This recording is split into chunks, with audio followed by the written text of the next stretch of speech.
Our guest today for this portion, again, Mike DeClercq. He is the residential marketing manager for waste management, introducing a new product called the Bagster, which I guess technically is just a dumpster in a bag, a disposable bag, right? Yeah, that's what it is. That's where it's a play off the word dumpster. Yeah. And that's essentially what it is, Steve. And quickly, just to recap, this is a disposable device that you can put up to 3,000 pounds of junk in. Yeah, and it's a flat rate to get rid of it, and so you're not paying extra for the weight, and it's a great deal. And you're going to spend several $100s even for a small dumpster by the time you're done with all the weight charges and such. What is some of the stuff you cannot throw? Well, what can you and what can you not throw in this thing? It basically has the same set of rules as a dumpster would have. So you can put roofing shingles, you can put drywall, you can put carpeting, anything like that. What you can't put are things like e-waste, car batteries, any kind of hazardous waste, paint, all that stuff. We want to take care of the environment, so you definitely don't want to be putting those things in the bags.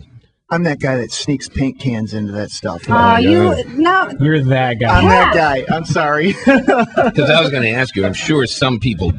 Well, even if it's inadvertent. Yeah, tell the truth. I think more than ever, people are more cognizant of that. And we have people that are trained. If the driver sees it, he's going to take it out. And if it gets to the end site, the landfill, those guys are also trained.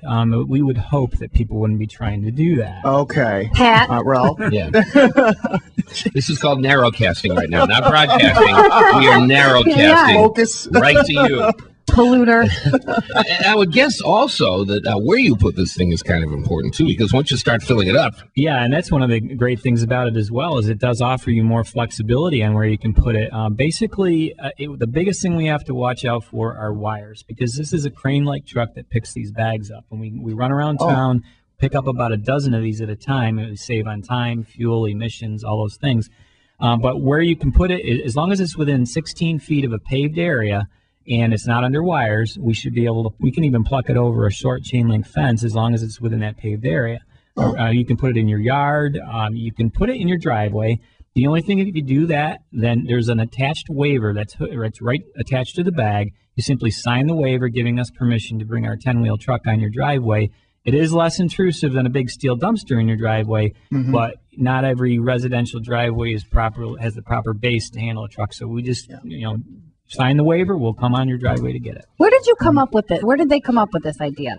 This actually started out in the Minneapolis area about 6-7 years ago, and it's just gradually spread. It was in Massachusetts for a while, and it's been in Rochester for about 2 years now. It's just Did some 14-year-old kid patent the idea, or what? Not quite, not quite. Yeah. But yeah, it's been around a few years, but it's newish around here. And it's just a great niche product. I mean, we're in the dumpster business. Well, I was going to say, this isn't the end of the dumpster. No. This is that smaller job that you don't quite have enough. You don't want to pay for a half-filled dumpster, and you don't want all the hassle with having it. And it's more versatile, as you just mentioned, too. Yes, it is. Okay, that's great.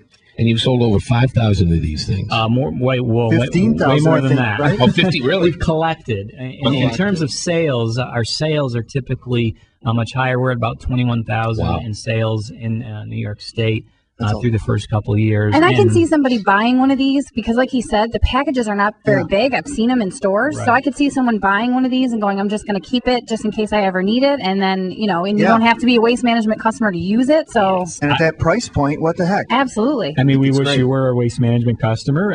However, you don't have to be. As far as the... I am if I get any extra points for you that. Don't. No. You don't. Yeah. Again, tell us the price to buy it and to have it lugged away. $29.95, and it's available at 18 retail outlets, home improvement type stores. Visit thebagster.com, type in your zip code. It's a great website. It'll tell you the closest place to buy it. It'll tell you your collection fees. The collection fees are separate whenever you're ready to have it picked up. It's $110 for the first bag, $84 for a second or third or fourth on the same collection. Gotcha. You don't have to pay the driver and the fuel to go back. Hey, do I have to tip the driver? Seriously, that would be up to you. I never thought of that. Always tip your driver. Our drivers, Wait a minute. I don't know why Steve would be the first one to think if he has to tip the driver. I'm just curious. I never would have thought. I found out I had to tip my caddy at Oak Hill this week. So Otherwise, they leave the club laying there. So now you're wondering who else gets a tip? Mike, thanks for joining us. It's a great insight, great information. That website, again, is thebagster.com. We have a link on our PropertySourceRadio.com website. Great to see you. Thanks for coming by.